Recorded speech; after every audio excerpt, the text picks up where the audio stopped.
يا أيها النبي إنا أرسلناك شاهدا ومبشرا ونذيرا وداعيا إلى الله بإذنه وسراجا منيرا. صدق الله العظيم. تعالیٰ شانہ نے حضور پاک صلی اللہ علیہ وسلم کی شان میں یہ ارشاد فرمایا کہ اے نبی صلی اللہ علیہ وسلم، ہم نے آپ کو بھیجا ہے، ہم نے بھیجا ہے، آپ کو بھیجا ہے اور شاہد بنا کر بھیجا ہے، شہادت دینے والا، گواہی دینے والا. ہم نے آپ کو شاہد بنا کر بھیجا ہے اور خوشخبری دینے والا بنا کر بھیجا ہے کہ ساری انسانیت کو خوشخبری دو، اچھی خبر سناؤ. خوشخبری وہ خبر جس سے طبیعتیں خوش ہوں، وہ خبر جس سے امید بندھے، اچھی خبریں سنانے والے، کامیاب کرنے والی خبریں سنانے والے، زندگی کو کامیاب بنانے والی خبریں سنانے والے، اللہ کی نعمتوں سے اور اللہ کے خزانوں سے لینے کے راستے بتانے کی خبر دینے والے. مبشرن، ہم نے آپ کو خوشخبری دینے والا بنا کر بھیجا، وہ نذیرہ اور ڈرانے والا بنا کر بھیجا. اگر جدھر طبیعت چلی ادھر چلو گے اور حق کے راستے کو نہیں اپناؤ گے، غفلت میں پڑ جاؤ گے، شیطان کے بندے میں پھنس جاؤ گے، برے ماحول سے متاثر ہو کر اپنے آپ کو اس میں سے نکالنے کی کوشش نہیں کرو گے، تو ڈرانے والا ہم نے بنا کر بھیجا ہے. وہ خبر جس کو سن کر اتنا پانی ہو جائے، دہشت پیدا ہو جائے، دل میں ہول ہونے لگے، ڈر پیدا ہو جائے، اس لیے کہ اللہ کا عذاب کوئی معمولی چیز نہیں. ان بطش ربک لشدید، تمہارے پروردگار کی پکڑ بہت سخت ہے. وکذالک اخذ ربک اذا اخذ القری وہی ظالمہ ان اخذہ علیم شدید، تمہارے پروردگار کا پکڑنا ایسے ہی ہوتا ہے جب وہ پکڑتے ہیں کسی کو کہ تمہارے پروردگار کا پکڑنا بہت ہی تکلیف دینے والا ہوتا ہے. عذاب علیم شدید، علم پہنچانے والا، دکھ پہنچانے والا ہوتا ہے. تو ڈرانے والا کہ تم اپنے خواہش کے مطابق زندگی نہیں گزارنا ہے. ہم نے آپ کو خوشخبری دینے والا بنا کر، ڈرانے والا بنا کر بھیجا ہے اور اللہ کی طرف بلانے والا بنا کر بھیجا ہے. وداعیا الی اللہ، اللہ کی طرف دعوت دینے والا بنا کر ہم نے بھیجا. وسراجا منیرا، اور روشن چراغ ہم نے بنا کر بھیجا ہے. روشن سورج ہم نے بنا کر بھیجا ہے. سراج چراغ کو بھی کہتے ہیں اور سراج سورج کو بھی کہتے ہیں، اور دونوں ہی مفسرین نے مطلب بتائے ہیں. وجعلنا سراجا وہاجا، ہم نے بھڑکنے والا سراج تمہارے واسطے بنایا ہے آسمان میں، یعنی سورج بنایا ہے. ہم نے سراج منیر بنا کے بھیجا ہے، یعنی آپ صلی اللہ علیہ وسلم اپنی ذات سے خود اتنے روشن ہیں کہ سورج ہے اور سورج میں روشنی ہے، اس کی دلیل کی بھی ضرورت نہیں پڑتی. وہ خود اپنے آپ سے اتنا روشن. جس کسی نے جو مادرزاد اندھا ہو وہ تو نہیں دیکھتا، جس نے آنکھ ہی نہ کھولی ہو کبھی روشنی میں تو وہ تو مشکل ہے. لیکن جس نے اپنی ایک پلک سے دوسری پلک الگ کی اور روشنی میں الگ کی اور دھوپ میں اس نے الگ کی، پھر وہ انکار نہیں کر سکتا کہ دھوپ نہیں ہے. اور جب دھوپ کا انکار نہیں کر سکتا تو سورج کا انکار نہیں کر سکتا. ہم نے سراج منیر آپ کو بنا کر بھیجا ہے. حضور پاک صلی اللہ علیہ وسلم کو اللہ تبارک و تعالیٰ نے واضح بینات کے ساتھ بھیجا ہے. گزشتہ جمعہ میں انہی چیزوں کا تذکرہ آپ سے کر رہا تھا کہ اللہ کے نبی صلی اللہ علیہ وسلم کی جتنی نشانیاں ہیں ان کا ہم مذاکرہ کریں گے تو ان کی عظمت ہمارے دل میں آئے گی. اور عظمت نبی کی دل میں ہونا یہ نبی کے حقوق میں سے ہے. اور جتنے حضور صلی اللہ علیہ وسلم کی خوبیوں کو ہم جانیں گے تو اتنی محبت آئے گی. اور محبت نبی کے دل میں ہونا یہ حضور کے حقوق میں سے ان کا حق ہے.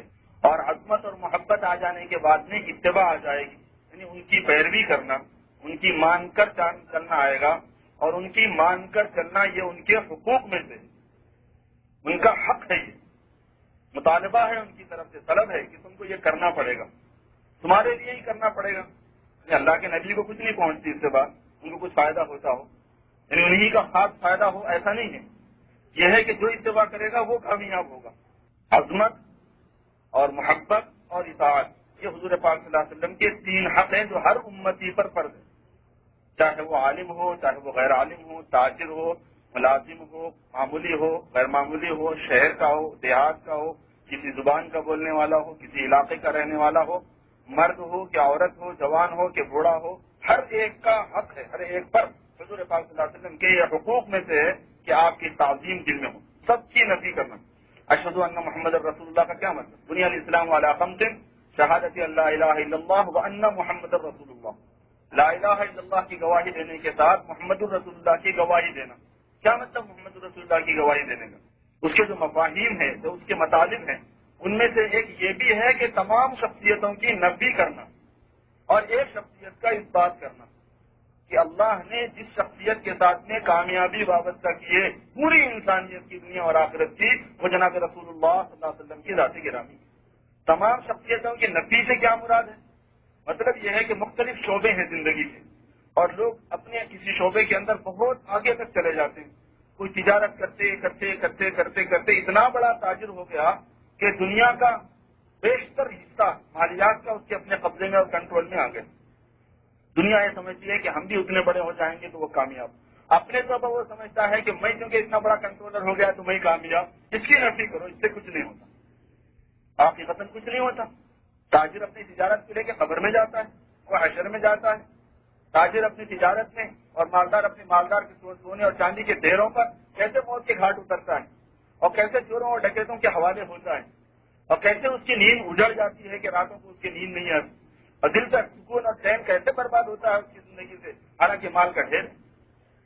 سکندر کے بارے میں مشہور ہے کہ جب وہ مر گیا تو مرتے وقت اس نے وصیت کی تھی کہ میرے دونوں ہاتھ کفن سے باہر نکال دینا اور خالی رکھنا، تاکہ دنیا کو یہ سبق مل جائے کہ کوئی وقت کا سکندر اور داراجی ہو گیا تو پھر اس کو خالی ہاتھ ہی جانا ہے، اس کے خزانے اس کے کام آنے والے نہیں ہیں۔ بعض مرتبہ یہ ہوتا ہے کہ کوئی منسٹری مل جائے اور کوئی کونسلری مل جائے، کوئی ایم ایل اے بن جائے اور کوئی منسٹر ہی ہو جائے اور کوئی چیف منسٹر ہو جائے، اور یہ ہے کہ کوئی حکومت کا وزیر بن جائے یا اس کا صدر بن جائے، کامیاب ہو گئے۔ لوگوں کے ذہنوں میں یہ ہے کہ وہ بڑے کامیاب انسان ہیں جو کسی حکومت کے پریزیڈنٹ ہیں۔ شخصیت کی نفی کر دینا کہ چاہے دنیا میں آدمی کتنی بڑے عہدے پر پہنچ جائے وہ کامیاب نہیں ہے۔ جو کسی ملک کا کوئی سپر پاور کا صدر ہے، پریزیڈنٹ ہے، تو وہ کامیاب ہے۔ خدا کی قسم وہ ناکام ہے جب تک کہ وہ ایمان نہ لائے۔ یہ بات تو اللہ نے اعلان کرنے کی، اس میں کوئی چھپاؤ نہیں ہے، اس میں کوئی ہیر پھیر نہیں ہے، اس میں کوئی لینا دینا نہیں ہے، بھاؤتاؤ نہیں ہو سکتا ہے۔ کامیاب تو صرف وہ ہوگا جو لا الہ الا اللہ اور محمد الرسول اللہ کی گواہی دے گا۔ یہ کچھ بھی نہیں بادشاہ جنہوں نے پوری دنیا پر حکومت کی، ان کی کوئی حیثیت نہیں۔ یہ تو 4 لوگوں کے ساتھ ہاں میں ہاں ملانے والے ہیں، جب تک 4 آدمیوں کا مشورہ اور نیوا نہیں کر سکتے، اور وہ جو سیاہ سفید کے مالک تھے ان کے چشمے ابرو ہی کو فیصلہ سمجھا جا سکتا تھا، ان کی کوئی حیثیت نہیں تھی دنیا میں۔ آج وہ قبروں میں خدا کے عذاب میں گرفتار ہیں۔ صدارت کی نفی کر دینا، وزارت کی نفی کر دینا، وزیر کی نفی کرو، صدر کی نفی کرو، تاجر کی نفی کرو، امیر کی نفی کرو، عالم کی، سب کی نفی کرنا۔ شہادت ان محمد رسول اللہ کا مفہوم یہ ہے کہ دنیا میں ساری انسانیت کو کامیابی کا راستہ صرف ایک شخصیت کے ساتھ میں جوڑ دیا گیا ہے، اور وہ ہے جناب رسول اللہ صلی اللہ علیہ وسلم کی ذات گرامی۔ تو ان کی محبت اور ان کی اطاعت اور ان کی عظمت دل میں ہو۔ اور اللہ تبارک و تعالیٰ نے اس لیے حضور پاک صلی اللہ علیہ وسلم کے ساتھ اتنے شواہد، اتنی دلیلیں جمع فرمائی کہ جب آدمی ان کو جانتا ہے تو دل عظمت سے ابلنے لگتا ہے، بھر جاتا ہے عظمت، کیسے کیسے معجزے اور کیسی کیسی نشانیاں۔ اور کوئی قسم کائنات کی ایسی نہیں جس میں اللہ تبارک و تعالیٰ نے آپ صلی اللہ علیہ وسلم کو معجزہ نہیں دیا۔ وقال مولانا مناظر حسن گیلانی رحمۃ اللہ علیہ کہ حضور پاک صلی اللہ علیہ وسلم کو بس طائف کے سفر کے بعد میں تفسیر کائنات کو جو سلسلہ شروع ہوا تو پھر شروع ہی ہوا، پھر کبھی ختم نہیں ہوا۔ کائنات پوری مسخر کر دی گئی، آسمان مسخر کیے گئے، چاند و سورج مسخر کیے گئے، سمندر مسخر کیے گئے، ہوائیں مسخر کی گئی، پانی مسخر کیا گیا، آگ مسخر کی گئی، زمین مسخر کی گئی، زمین کے خزانے مسخر کیے گئے، انسان مسخر کیے گئے، جن مسخر کیے گئے، فرشتے مسخر کیے گئے، اور جمادات اور حیوانات اور نباتات کلیاتوں کو مسخر کیے گئے، ان کے جزیات مسخر کیے گئے، جانوروں کے دودھ مسخر کیے گئے، جانور مسخر کیے گئے، کھانے والے جانور مسخر کیے گئے، درندے اور چرندے یا مسخر۔ کوئی ایسی قسم نہیں بتائی جا سکتی کائنات میں کہ جناب رسول اللہ صلی اللہ علیہ وسلم کو تصرف اس میں نہیں دیا گیا۔ عجیب شان اللہ تبارک و تعالیٰ نے آپ کو دی، یہ بتا دیا کہ یہ ہمارے پیغمبر ہیں اور قیامت تک کے واسطے بس یہی ہے۔ اور پچھلے نبیوں نے انہی کی گیت گائی اور انہی کے آنے کی خوشخبری لوگوں کو دی اور اپنے اپنے طور پر لوگوں کو وقت کے سمجھاتے رہے۔ اب جب یہ آ گئے تو یہ ایسا سفیدہ ہے، یہ ایسا حق مبین ہے جو سارے عالم پر چمکے گا، ظاہر ہوگا، اور سارے عالم کے لیے اور قیامت تک کے لیے۔ چند معجزات کا میں نے تذکرہ آپ کے سامنے گزشتہ کیا تھا، پھر ذکر کروں تو ایک معجزات آپ سے آپ اندازہ لگائیں کہ حضور پاک صلی اللہ علیہ وسلم کی کیا کیا خوبیاں اللہ پاک نے دی، اور ایسی ایسی خوبیاں کہ اس کے اندر معنویت رکھی ہوئی ہے، یعنی ایسے مانا ایک مرتبہ حضور پاک صلی اللہ علیہ وسلم نماز پڑھا رہے تھے، کسی نے پیچھے غلطی کی، پچھلی صف میں آپ نے سلام پھیر کر فرمایا کہ کیا ہوا کہ تم لوگ پچھلی نماز میں ہوتے ہو اور سب کو صحیح سیدھی نہیں رکھتے، یا یہ مسئلہ تھا؟ یا لا یحسنون طہور کا ایک روایت میں لفظ آیا ہے کہ وضو اچھا کر کے نہیں آتے. تو آپ نے پچھلی صف کے کسی صحابی کو یہ دیکھا کہ انہوں نے وضو کو نامکمل کیا تھا، اور پھر اس کے بعد فرمایا کہ انی ارا من خلفی کما ارا من امامی، میں اپنے پیچھے سے ایسا ہی دیکھتا ہوں جیسے اپنے سامنے سے دیکھتا ہوں، اپنے پیچھے سے ایسا ہی دیکھتا ہوں جیسے اپنے سامنے سے دیکھتا ہوں. اور یہ مرتبہ یہ روایت یہ بات آپ نے کئی مرتبہ فرمائی ہے، اور حدیث کی ہر کتاب میں آپ کو یہ روایت مل جائے. انی ارا من خلفی کما ارا من امامی، میں اپنے پیچھے سے ایسے ہی دیکھ لیتا ہوں جیسے سامنے سے دیکھتا ہوں. مالی اراکم لا تحسنون الطہور، کیا ہوا کہ میں تم کو دیکھتا ہوں کہ تم لوگ وضو اچھا کر کے نہیں آتے. پچھلے صف والے کو آپ نے تنبیہ کی. اس میں ایک معنویت یہ بتا دیا گیا کہ یہ وہ ذات گرامی ہے جس کو اگلا پچھلا دکھایا گیا ہے. یہ اگلا پچھلا کھینچنے والا ہے. یہ وہ ذات گرامی ہے کہ جو تمہیں نظر آتا ہے وہ بھی انہیں نظر آتا ہے، اور جو تمہیں نظر نہیں آتا وہ بھی انہیں نظر آتا ہے. ہمیں دنیا نظر آتی ہے، آخرت نظر نہیں آتی. حضور پاک صلی اللہ علیہ وسلم کو دنیا بھی نظر آتی تھی اور آخرت بھی نظر آتی تھی. اور یہ جو کھانے پینے کی چیزوں کے واقعات ہیں اتنے لامحدود لامتناہی. چاند کا معجزہ تو معلوم ہی ہے، مشہور معجزہ. ولید ابن مغیرہ نے اور ابو جہل نے اور عاص ابن وائل نے، ان تینوں نے مل کے یوں کہا کہ آپ چاند کے 2 ٹکڑے کر کے بتاؤ آپ اللہ کے رسول. کہا کہ ضرور ایمان لے آؤ گے؟ کہنے کہ ہاں. اللہ سے دعا کی کہ اللہ اس کے 2 ٹکڑے فرما دیجیے، یہ مجھ سے نبوت کی نشانی مانگتے ہیں. اور پھر اشارہ کیا اور چاند کے 2 ٹکڑے ہو گئے. ایک اشارے میں چاند کے 2 ٹکڑے ہو گئے. اور ایسے نہیں ہوئے کہ وہیں ان تینوں کو نظر آیا. ابو جہل نے کہا کہ سب نے کہا کہ یہ جادو ہے. ابو جہل نے کہا کہ اگر یہ جادو ہے تو ہم تینوں پہ چلا، بقیوں پہ نہیں چلے گا. تو دوسرے لوگوں سے پوچھو، تو دوسری بستی والوں سے پوچھا گیا، مسافرین سے پوچھا گیا. سب نے کہا کہ ہم نے دیکھا 2 ٹکڑے. ہندوستان کے راجاؤں نے دیکھا. راجا بھوج جو مدھیہ پردیش کا ایک راجا تھا، اس کے بارے میں تاریخ میں یہ بات ملتی ہے کہ وہ مسلمان، اس نے آدمی بھیجا اپنا، اور پھر اس نے عبادت اسلام قبول کیا. حضور پاک صلی اللہ علیہ وسلم نے اس کا نام عبداللہ رکھا. ایک شاعر نے بڑے عمدہ انداز میں اس معجزے کو ذکر کیا ہے. میں جب اس شعر کو پڑھتا ہوں تو بہت محسوس ہوتا ہوں، بہت اچھا لگتا ہے مجھے، اور آپ کو بھی یقیناً اچھا لگے گا. شاعر یوں کہتا ہے کہ معجزہ شق القمر کا ہے. شق القمر چاند کے پھٹنے کا. معجزہ شق القمر کا ہے، مدینے سے آیا. لفظ مدینہ جو ہے، مدینہ حضور پاک صلی اللہ علیہ وسلم کی جائے ہجرت ہے. اس میں شروع میں میم ہے اور آخر میں ہا ہے، مدینہ. اور پہلے میم کو آپ نے آخر کے ہا کو لے کے ملائیں گے تو بنے گا مہ کے مانے چاند کے. تو چاند پھٹا، میم ایک طرف ہو گیا، ہے ایک طرف ہو گیا. یہ کہنا چاہ رہا شاید معجزہ شق القمر کا ہے، مدینے سے آیا، میں نے شق ہو کر دیا ہے دین کو آغوش میں. اب میں میم اور ہے کو ہٹا دیجیے تو بیچ میں کیا ہے؟ دین ہے. مدینے میں دین بیچ میں ہے، میم ایک طرف ہے، ہا ایک طرف ہے. معجزہ شق القمر کا ہے، یاد کرنے کے قابل شعر. معجزہ شق القمر کا ہے، مدینے سے آیا، میں نے شق ہو کر لیا ہے دین کو آغوش میں. معجزہ جو ہوتا ہے وہ دلیل ہوتی ہے، اور دلیل کے ذریعے سے بات ثابت ہو جایا کرتی ہے. آسمانوں کو معجزہ، حضور پاک صلی اللہ علیہ وسلم بن اپنے نفیس تشریف لے گئے. پانیوں کا معجزہ، ایک معجزہ ہو پانیوں کا جو ذکر کیا جائے. راستے میں سفر کے اندر پانی کم پڑ گیا، تلاش کروایا گیا. صحابہ نے کیا کہ اللہ کے رسول فجر کا وقت ہو گیا اور پانی نہیں. کہا کہ کسی کے پاس کچھ ہو تو لاؤ. ایک صحابی کے پاس 1 لوٹے میں پانی تھا. فرمایا ٹھیک ہے وہ لے آؤ. آپ نے اپنا دست مبارک اس میں رکھ دیا اور فرمایا کہ وضو کرتے جاؤ. صحابہ نے وضو کیا. حضرت انس سے پوچھا گیا کہ تم لوگ کتنے تھے اس وقت؟ فرمایا کہ ہم لوگ 1500 تھے اس وقت. 1 لوٹے پانی میں سے 1500. فرمایا پانی کہاں سے آ رہا تھا؟ فرمایا اور کہاں سے آتا؟ آپ کی انگلیاں نے مبارک سے نکل رہا تھا پانی، فوارے نکل رہے تھے پانی. انگلیاں نہیں تھی اس وقت، وہ پانی کے نل بنے ہوئے تھے. وہ اور پتھر میں سے پانی کا نکلنا یہ بھی ایک معجزہ ہے، مگر ہاتھ میں سے نکلے، گوشت اور گوشت میں سے نکلے، انگلی میں سے نکلے. اور ایک مرتبہ نہیں ہوا واقعہ، متعدد مرتبہ ہوا. جس کنویں میں آپ نے لوہا دہن ڈال دیا وہ کنواں نہیں سوکھا، آگ میں معجزہ. حضرت جابر فرماتے ہیں کہ حضور پاک صلی اللہ علیہ وسلم کی ایک مرتبہ میں نے غزوہ خندق کے موقع پر دعوت کی، کیونکہ بھوک کے آثار بہت نمایاں تھے. 3.25 سے جو کی روٹیاں بنوائیں اور ایک بکری کا بچہ ذبح کیا. میں نے جا کے حضور سے ذکر کر دیا کہ اللہ کے رسول ایک بکری کا بچہ ہے اور تقریباً 2.5-3 سیر کے درمیان کی جو کی روٹیاں ہیں، آپ اور اپنے احباب اتنے آ سکتے ہوں تشریف لے آئیں. خندق کھودنے والے 1000 تھے. حضور صلی اللہ علیہ وسلم نے اعلان فرما دیا کہ لوگوں جابر کے پاس دعوت ہے. جابر کہتے ہیں کہ میں تو وہ ہو گیا کہ کیا ہوگا.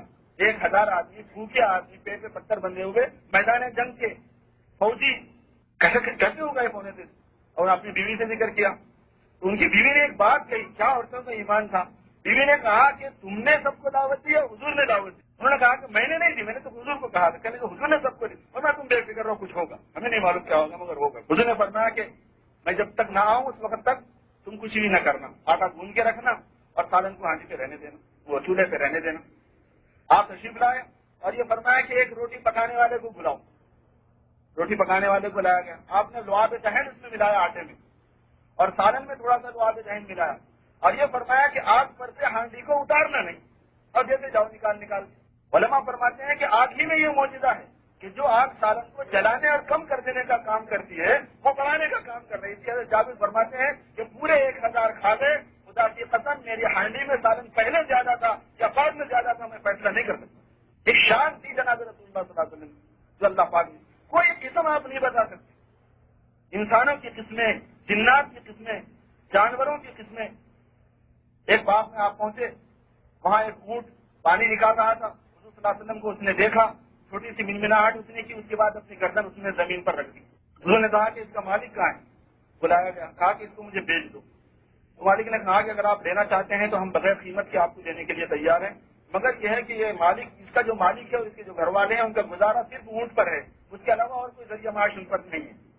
حضور پاک صلی اللہ علیہ وسلم فرمایا کہ میں نے اس لیے نہیں خریدا تھا کہ مجھے خریدنا چاہا تھا کہ مجھے ضرورت ہے، جب تم یہ کہتے ہو کہ اس کے علاوہ کوئی دوسرا ذریعہ نہیں ہے تو تمہارے پاس رہنے دو، لیکن یہ اونٹ مجھ سے شکایت کر رہا ہے کہ مجھے غذا کم دی جاتی ہے اور کام زیادہ لیا جاتا ہے، اس لیے میں چاہتا تھا کہ میں خرید کے کچھ اس کو آرام پہنچاؤں۔ جانور بولتے تھے حضور پاک صلی اللہ علیہ وسلم کے ساتھ۔ آپ ایک مرتبہ تشریف لے جا رہے تھے، ایک صحابی درخت کے نیچے آرام کر رہے تھے، اس کے قریب میں ایک ہرنی بندھی ہوئی تھی، شکار کی ہوئی۔ حضور صلی اللہ علیہ وسلم کو دیکھ کے اس نے کہا کہ یا رسول اللہ، آپ صلی اللہ علیہ وسلم ٹھہر گئے۔ اس کے بعد آپ صلی اللہ علیہ وسلم نے اس سے پوچھا، وہ سو رہے تھے، کہا کہ اس نے مجھے شکار کیا ہے اور میں چھوٹے چھوٹے بچوں کو اپنے اپنے جگہ پہ چھوڑ کر آئی ہوں، وہ پیاسے ہیں، میں ان کو دودھ بھوکے ہیں، میں ان کو دودھ پلا کر آ جاؤں گی، مجھ سے برداشت نہیں ہوتا، جب تک میں ہوں جب تک تو میرے بچے بھوکے نہ رہیں۔ کہا کہ اگر میں تجھے چھوڑ دیا اور تو پھر نہ آئی تو میں اس کو کیا جواب دوں گا؟ یہ کہا۔ اس نے کہا کہ آپ اللہ کے رسول ہیں اور میں آپ سے وعدہ کرتی ہوں، باعزت آپ اللہ کے رسول ہونے کا میں آپ سے وعدہ کرتی ہوں کہ بچوں کو دودھ پلا کے آ جاؤں گی۔ چنانچہ وہ گئی اور دودھ پلایا اور آگے خود کھڑی ہو گئی بغیر بندھے ہوئی۔ جب وہ صحابی کی آنکھ کھلی تو دیکھا ہرنی کھڑی ہے اور بندھی ہوئی نہیں۔ جب حضور صلی اللہ علیہ وسلم باندھ رہے تھے تب ان کی آنکھ کھلی۔ مجھے اللہ کے رسول کیا قصہ ہے؟ فرمایا یہ قصہ ہے۔ فرمایا آپ میرے بارے میں کیا فرماتے ہیں؟ فرمایا میری خواہش یہ ہے کہ اس کے چھوٹے بچے ہیں، اس کو تو چھوڑ دیں، چھوٹے چھوٹے بچے ہیں۔ وہ تو شفیق دل تھا، پوری انسانیت کے لیے شفیق دل تھا اور پورے عالم کے لیے شفیق دل تھا۔ اس کے دل کے اندر ماں کی ممتا سے زیادہ محبت کے جذبات دھڑکتے تھے۔ کسی باپ کی فطریت کے اندر اتنی محبت نہیں جتنے جناب رسول اللہ صلی اللہ علیہ وسلم کے قلب اثر سے ایک ایک انسان کے واسطے پائی جاتی تھی۔ ان صحابی نے ان کو چھوڑ دیا۔ کوئی چیز آپ کو نہیں ملے گی۔ آپ سیرت کی کتاب دیکھیں، حضور پاک صلی اللہ علیہ وسلم کے دلائل جن میں موجود ہیں، آپ کی آیات کی شفا ہے، بیہقی کی دلائل النبوت ہے، قصائد کبریٰ ہے علامہ جلال الدین سیوطی کی، الکلام المبین ہے، اردو میں بھی کتابیں ملتی ہیں، مولانا سعید احمد صاحب نے بھی یہ کتاب لکھی ہے۔ یہ سب حضور پاک صلی اللہ علیہ وسلم کے دلائل کو، نبوت کو جمع کیا ہے، دلائل نبوت کو، اس سے ایمان میں ایک جرا پیدا ہوتی ہے اور یہ معلوم ہوتا ہے کہ حضور پاک صلی اللہ علیہ وسلم نے اپنے ان دلائل کے ساتھ امت کو کام پہ لگایا اور محنت، خود بھی محنت کی اور صحابہ کو محنت کرائی۔ تو پھر جس ماحول، جس طرح کی محنت کرنے پر آمادہ حضور پاک صلی اللہ علیہ وسلم کرتے تھے، صحابہ جی جان سے قربانی دیتے تھے، سمجھ جاتے تھے کہ اللہ کی تائید آپ کے ساتھ ہے اور اللہ ہم کو کچھ کام کرتے ہوئے دیکھنا چاہتے ہیں۔ اب تعالیٰ ہمارے اندر بھی حضور پاک صلی اللہ علیہ وسلم کی عظمت اور محبت اور اتباع کا جذبہ پیدا فرما دے اور حضور پاک صلی اللہ علیہ وسلم کے لائی شریعت اور آپ کے دین کو اپنے اندر لانے اور پوری دنیا میں پھیلانے کی توفیق ہم سب کو نصیب فرمائیں۔ سنتیں پڑھ لیجیے۔ بسم اللہ الرحمن الرحیم، الحمد للہ وکفی وسلام علی عبادہ الذین اصطفی، اما بعد۔ بزرگان محترم، حضور پاک صلی اللہ علیہ وسلم کی سیرت طیبہ اور آپ کے کمالات اور آپ کے مکارم کا تذکرہ چل رہا تھا۔ آقا نامدار تاجدار مدینہ حضرت محمد رسول اللہ صلی اللہ علیہ وسلم کو سارے عالم والوں کے لیے رحمت بنا کر بھیجا اور ساری انسانیت کا معلم بنا کر بھیجا، ساری مخلوق کا امام اور اشرف بنا کر بھیجا۔ قیامت تک آنے والی انسانیت کو اس بات کا پابند کر دیا کہ جس کسی کو اللہ تعالی شانہ کے یہاں تقرب حاصل کرنا ہو اور جو اللہ تبارک و تعالیٰ کے خزانوں سے فائدہ اٹھانا چاہے تو اس کو حضور پاک صلی اللہ علیہ وسلم کے دامن سے وابستہ ہونا پڑے گا۔ آپ صلی اللہ علیہ وسلم کی ذات گرامی کو اللہ نے چنا، آپ کو مصطفیٰ بنایا، آپ کو مجتبی بنایا، اور اللہ تعالیٰ شانہ نے اپنے کمالات کا آپ کو مظہر بنایا۔ اسی لیے ظاہر اور باطن ہر اعتبار سے اللہ تعالیٰ شانہ نے حضور پاک صلی اللہ علیہ وسلم کو جامعیت عطا فرمائی تھی اور تمام خوبیاں آپ میں ودیعت فرمائی گئی تھی۔ علم آپ کو ایسا دیا گیا کہ قیامت تک آنے والے علوم اس کے سامنے ہے سن۔ خود حضور اکرم صلی اللہ علیہ وسلم نے ارشاد فرمایا کہ اوتیت علم الاولین والآخرین، مجھ کو پچھلوں کا اور اگلوں کا علم دے دیا گیا۔ جو لوگ پیچھے آئے مجھ سے ان کو جو علم دیا گیا تھا وہ حضور کو دیا گیا، اور جو لوگ آگے آئیں گے یعنی بعد میں آنے والے تھے ان کو جو علم حاصل ہونے والا تھا وہ بھی حضور پاک صلی اللہ علیہ وسلم کو دے دیا گیا، کیونکہ خود حضور صلی اللہ علیہ وسلم نے یہ ارشاد فرمایا اوتیت علم الاولین والآخرین۔ بہت سے لوگوں کو اس لیے خلجان رہتا ہے کہ یہ زمانہ جو ترقی یافتہ زمانہ ہے اور یہ سائنس کا زمانہ ہے، یہ ٹیکنالوجی کا زمانہ ہے، یہ ایٹموں کا زمانہ ہے، یہ چاند و مریخ کی سیر کا زمانہ ہے۔ اس زمانے کے تقاضے الگ ہیں، اس زمانے کی مصلحتیں الگ ہیں، اس زمانے کے مسئلے الگ ہیں، لوگ اس طرح سمجھتے ہیں، یہ ان کی ناقص فہمی ہے۔ اصل بات یہ ہے کہ قیامت تک جتنے تقاضے آنے والے تھے وہ سب حضور صلی اللہ علیہ وسلم کو بتا دیے گئے۔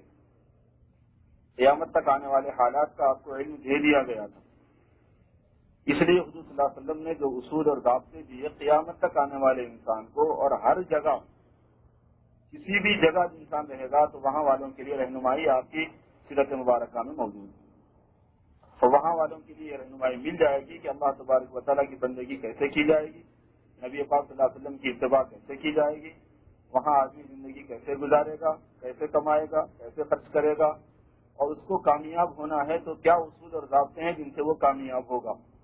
ایسا نہیں ہوگا کہ جس ماحول اور جس جگہ میں آپ تھے اس اعتبار سے آپ نے کچھ رہبری رہنمائی فرمائی اور بہترین رہنمائی فرمائی، تربیت فرمائی اور اچھی تربیت فرمائی، لیکن بعد میں آنے والوں کے کیا حالات ہیں، کیا تقاضے ہیں، حضور صلی اللہ علیہ وسلم کو اس کا علم تھا نہیں تھا، ایسی بات نہیں۔ حضور نے فرمایا کہ اوتیت علم الاولین والآخرین، مجھے اگلوں اور پچھلوں سب کا علم دیا گیا۔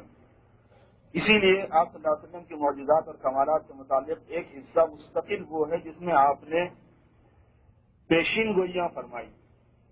آدمی کے حواس کے ذریعے سے جو علم نہیں جانا جا سکتا، دیکھنے سے، سننے سے، جاننے سے، سمجھنے سے، وہ آپ نے بتایا، اور مختلف موقعوں سے آپ نے اس بات کو ثابت کیا کہ اللہ تعالیٰ شانہ نے مجھ پر کیسے علم کو انکشاف فرمایا ہے۔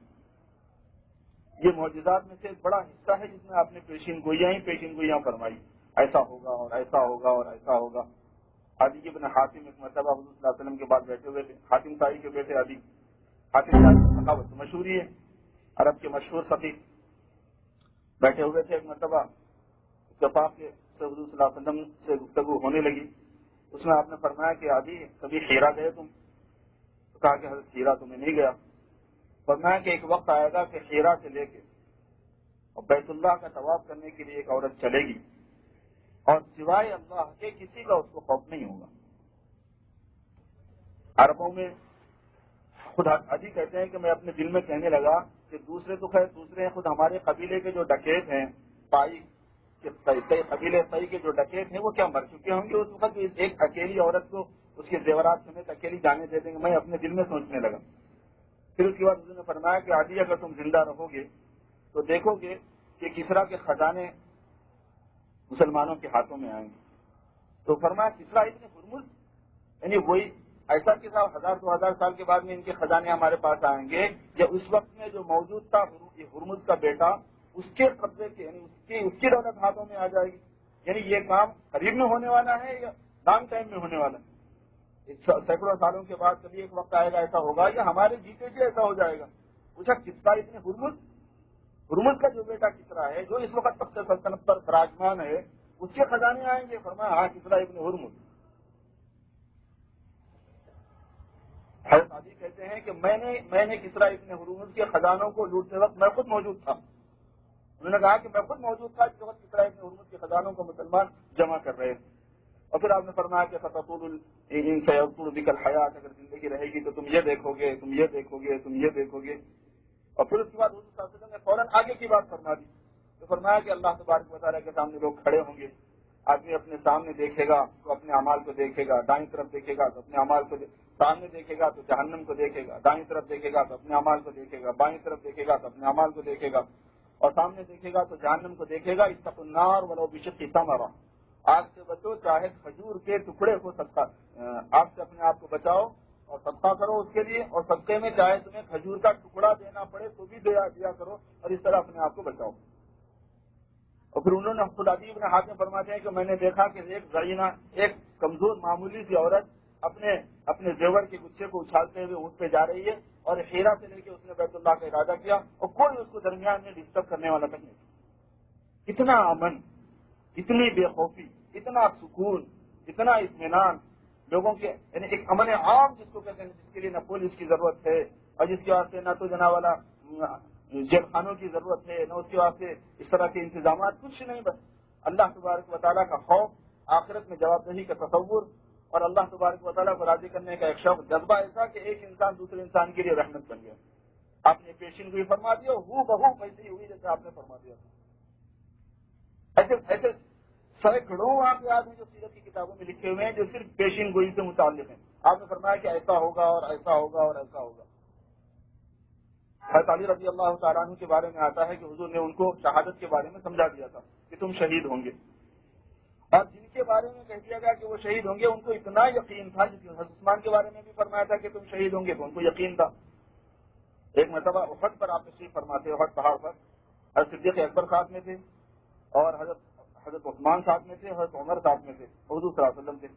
وہ ہلنے لگا، اس میں زلزلہ آ گیا، آپ صلی اللہ علیہ وسلم نے اپنا پیر مبارک اس پر مارا اور فرمایا کہ ٹھہر جا۔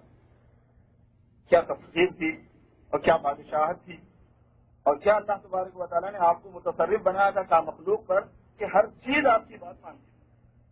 پہاڑ کو، احد پہاڑ کو جو 17 میل لمبا چوڑا ہے، احد پہاڑ کا جو ایریا ہے وہ 17 میل کا ہے۔ احد پہاڑ یا 13 میل کا ہے، ممکن ہمیں کچھ کنفیوز ہو رہا ہوں۔ اس اتنے بڑے لمبے چوڑے پہاڑ میں جب زلزلہ آیا تو آپ نے پیر مار کے اس کو تھما دیا اور کہا کہ تھم جاؤ، اس لیے کہ تجھ پر اس وقت ایک نبی ہے اور ایک صدیق ہے اور 2 شہید ہیں۔ ابھی لوگوں کو کیسے یقین نہیں آتا کہ یہ دونوں شہید ہونے والے ہیں۔ ایک مرتبہ ابن ملجم سامنے سے گزر رہا تھا، حضرت علی رضی اللہ تعالیٰ نے فرمایا کہ یہ میرا قاتل ہوگا، یہ مجھے قتل کرے گا۔ لوگوں نے کہا کہ حضرت اگر آپ کو حضور صلی اللہ علیہ وسلم کی خبر دینے سے اتنا یقین ہے کہ یہ آپ کا قاتل ہے تو ہمیں اجازت دیجیے، ہم قتل کر دیں گے اس کو۔ تو حضرت علی نے مسکرا کے فرمایا کہ اگر تم لوگ اس کو قتل کرو گے تو پھر مجھے کون قتل کرے گا؟ تو میرے قتل کرنے کے لیے بھی تو ہونا ہی پڑے گا نا کوئی۔ یعنی حضور صلی اللہ علیہ وسلم کی خبر پر اتنا یقین، اتنا اذعان کہ آپ نے فرما دیا ایسے ہوگا۔ یہاں تک سیرت یعنی لکھا ہے، معتبر کتابوں میں نے پڑھا کہ جس رات میں حضرت علی رضی اللہ، ایک رات حضرت علی رضی اللہ تعالیٰ گھر سے باہر آئے اور آسمان کی طرف سر اٹھایا انہوں نے، اور آسمان کی طرف سر اٹھا کر کہا کہ مجھ سے تو جھوٹ نہیں کہا گیا، مجھ سے جو کہا گیا وہ جھوٹ نہیں کہا گیا، اور آج کی رات مجھے شہادت کی اطلاع دی گئی۔ اور ان کے گھر کے سامنے کی جو بطخیں تھیں وہ چیخنے لگی، تو لوگوں نے کہا کہ یہ بطخیں کیوں آواز کر رہی ہیں؟ فرمایا ان کو چیخنے دو، اس لیے کہ یہ اپنے گھر والے کی شہادت کا ماتم کر رہے ہیں، یعنی یہ اس پر اپنا افسوس ظاہر کر رہے ہیں۔ چنانچہ اسی حالت میں، اور اسی دن صبح میں حضرت علی رضی اللہ عنہ کو شہید کیا گیا۔ آپ نے فرمایا کہ تم کو شہید کیا جائے گا تو وہ شہید ہو جائے۔ حضرت عثمان سے کہا گیا تھا کہ عثمان اللہ تم کو ایک کرتا پہنائے گا، ایک قمیض پہنائے گا، لوگ اس کو چھیننا چاہیں گے، تم چھیننا نہیں، تم دینا نہیں، اس پہ جمے ہوئے رہنا، یہاں تک کہ تم مجھ سے مل لینا۔ اور ظاہر ہے کہ وہ کرتے سے مراد حضرت عثمان رضی اللہ تعالیٰ نے جو سمجھا وہ خلافت کعبہ تھا، وہ جو ذمہ داری۔ حضرت عثمان کو خلافت سے کوئی دلچسپی نہیں تھی، یہ وہ لوگ تھے جو ان چیزوں کو ذمہ داری سمجھتے تھے، اگر اپنے علاوہ کسی اور کے کندھے پہ جائے بڑے خوش ہوتے۔ وہ تو ایک ڈالی گئی تھی ان کے اوپر ایک ذمہ داری جس کو اٹھائے بغیر چارہ نہیں تھا، اور حضور کی بات ماننا تھا، چاہے جان جائے چاہے جان رہے۔ چنانچہ حضرت عثمان رضی اللہ تعالیٰ عنہ کو معلوم تھا، اور یہ بھی معلوم تھا کہ وہ شہید ہوں گے اور شہید ہونے تک ویسے شہید ہو گئے اسی حالت. ان کو یقین تھا کہ میں شہید ہونے والا ہوں.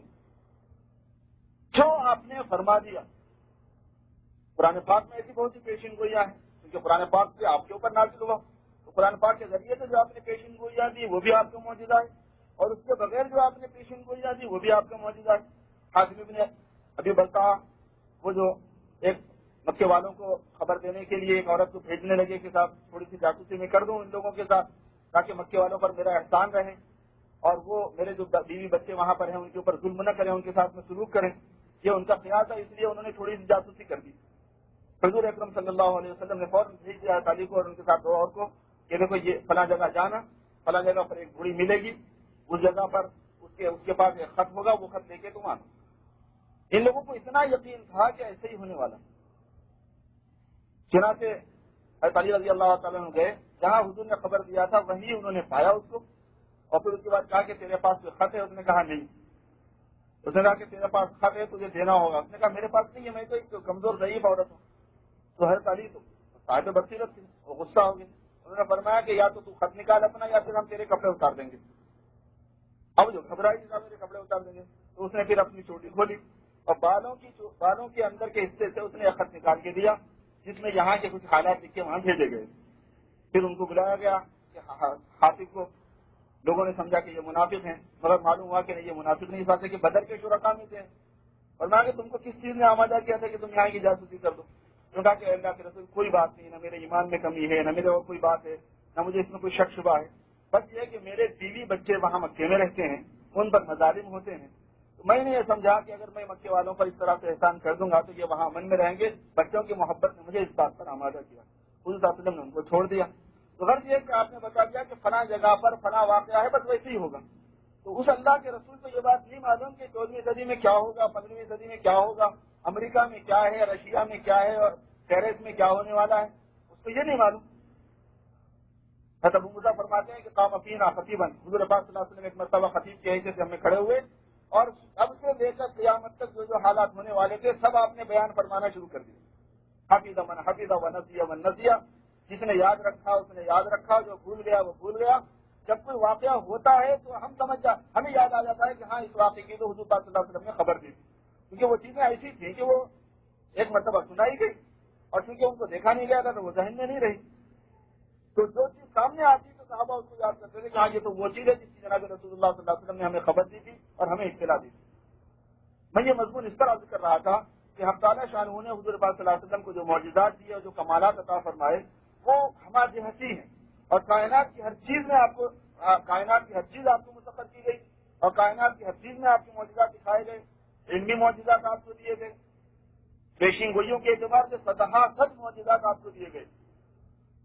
اس میں ایک خاص پہلو جو سمجھ کا ہے اور فہم کا ہے وہ یہ ہے کہ پوری کائنات کی اس تفسیر کے ساتھ حضور اکرم صلی اللہ علیہ وسلم نے انسانی زندگی کے اندر جو ترتیب اللہ نے رکھی ہے دین کے پھیلانے کی, دین کے لیے جان و مال کو لگانے کی, دین کے لیے قربانیوں کے دینے کی, دین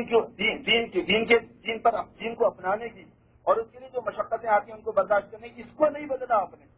یہ بہت خاص سمجھنے کی چیز ہے, میں یہ بات کرنا چاہتا ہوں. یعنی جب آپ پہاڑ آپ کے مسخر تھے, دشمنوں سے لڑنے کی آپ کو کیا ضرورت تھی؟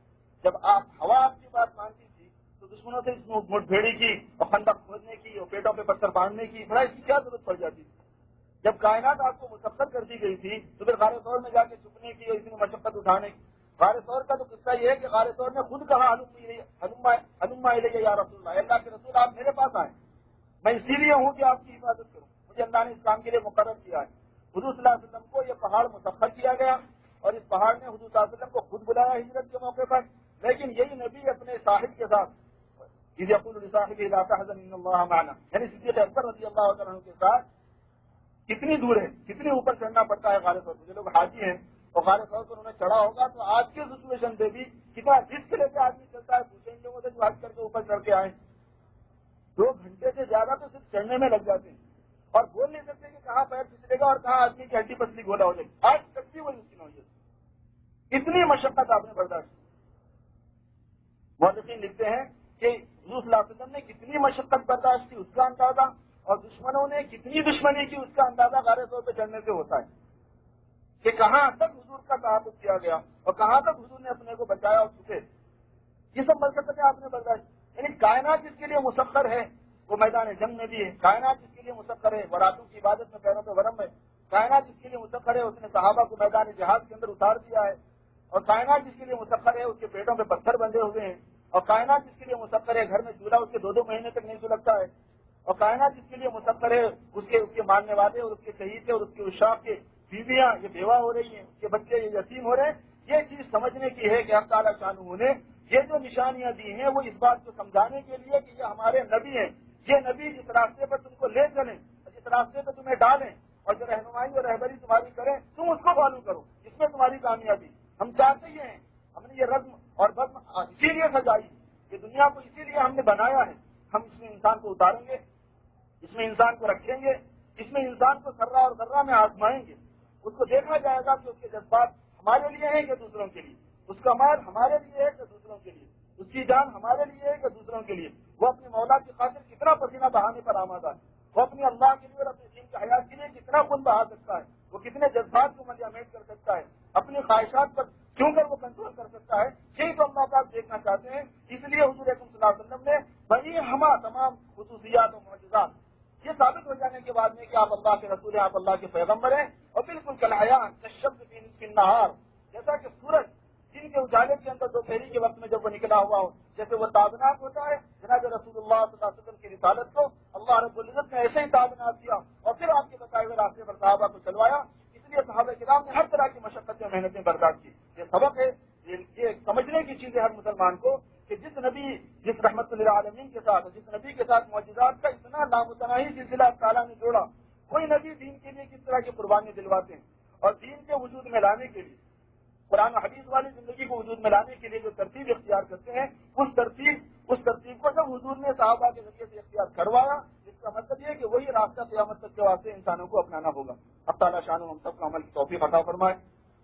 آخر دعوانا الحمدللہ رب العالمین. جن لوگوں نے سنتیں نہیں پڑھی ہیں وہ حضرات سنتیں پڑھ لیں.